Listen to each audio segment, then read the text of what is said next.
Act CJ Jones. Now back to Cofield and Company on ESPN Las Vegas.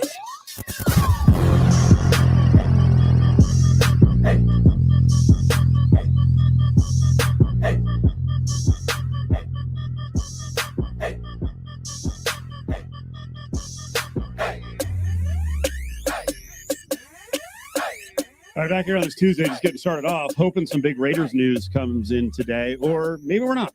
Maybe we're not. Raiders have not done a whole lot aside from losing guys and doing some contract restructuring.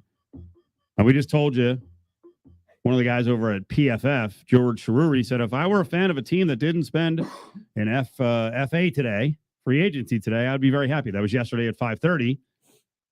I don't think most Raiders fans look at it that way because right now, if you're looking around the AFC West, let's see, Denver over the last week or so has traded for Russell Wilson, Ben Braden in as an offensive guard, DJ Jones, $30 million deal, defensive tackle, Josie Jewell re-upped, Randy Gregory earlier today for a big number, $70 million. Chiefs have reorganized several players, including Frank Clark, who's down from like $19 million a year to $14 million a year. Orlando Brown is still around. I'm sure they're going to work out a deal with him. He's franchise tagged, and they did get a safety replacement for the Honey Badger in Justin Reed at $31 million. And then, of course, there's the Chargers. Not the biggest move, but Chase Daniel, the latest clipboard Jesus. Chargers fans know that reference, but Chase Daniel never plays, but he makes money every year. Mike Williams re-ups for $60 million. SJD from the Rams, Sebastian Joseph Day. He's in to fortify the defensive line. Austin Johnson is in from the Giants to fortify the defensive line. Khalil Mack, defensive end linebacker, picked up in a trade last week. And, of course, if you believe some reports, the Raiders were in on J.C. Jackson. Chargers got him out of the hands of the Patriots, out of the hands of the Raiders. So the other teams in the AFC West, Willie, have been very busy. Are you as patient as George from PFF says you should be? Well, I understand where you're coming from, how could the fans be content and okay and happy with this? But well, I'm not saying that I agree with fans who are freaking out. I'm just in general asking how the fans are right now. And I think there are I see some out there who are like, following Reverend Hondo, because Hondo was lecturing fans, which is funny, about being patient.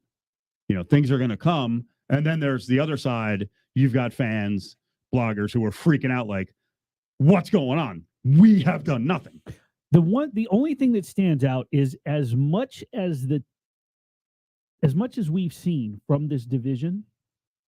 I mean, is it safe to say that as contentious as this division's been, that this is probably, out of all the divisions, the most action, the most the moves, the most intriguing, what it comes, and the fact that the Raiders have done nothing with the new coaching staff, does it make you wonder if they've got something in the works? They're working, they're cooking, they're doing something, because how do you not do anything? They have not done one thing. And I mean, the Chargers are playing the Rams game. It just looks like they're out. Well, what's the advantage the Chargers have over the Raiders? One, they had more money available. Two, their quarterback doesn't make a whole lot of money. This is what happens with the rookie quarterbacks. You have extra money until they get their mega deal. So the Chargers are the one team in the division that has a cheap quarterback, is going to have some extra funds to go around the rest of the team. Right, but and we're seeing the Raiders clear up some funds with other guys going elsewhere, but doesn't mean that they can't make arrangements or work deals to move guys out to bring guys in either. They've done nothing. So as aggressive as we're seeing the Broncos, the Chargers, the Chiefs, and active in terms of the rivals, the Raiders right now look like the 4 team in the AFC West. They look like the team, like if you're going to predict the finish, but it just makes me wonder, with as quiet as it's been, building the Raiders the Patriots way, Ziegler and McDaniel, They got to have something. I just think that they've got something up their sleeve, and something's got to be cooking. I can't imagine. If there's not, then they must have something up their sleeve for the draft. But I don't. Otherwise, what are they doing?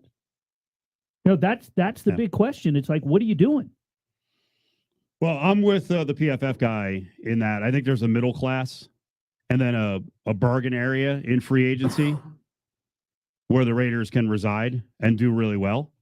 And as I said yesterday, and as I've said for weeks, all this stuff out there that they were going to spend 15, 18, $22 million a year on defensive backs or a wide receiver, like it's not the Patriots way. So unless Dave Ziegler, the GM, and Josh McDaniels were, breaking from what they know, this was to be expected. Now, here's the thing. They have a plan. You keep asking if they have a plan. They have a plan, and I think they've been involved on some of the high dollar guys, but in the end they made a decision, hey, it's too much.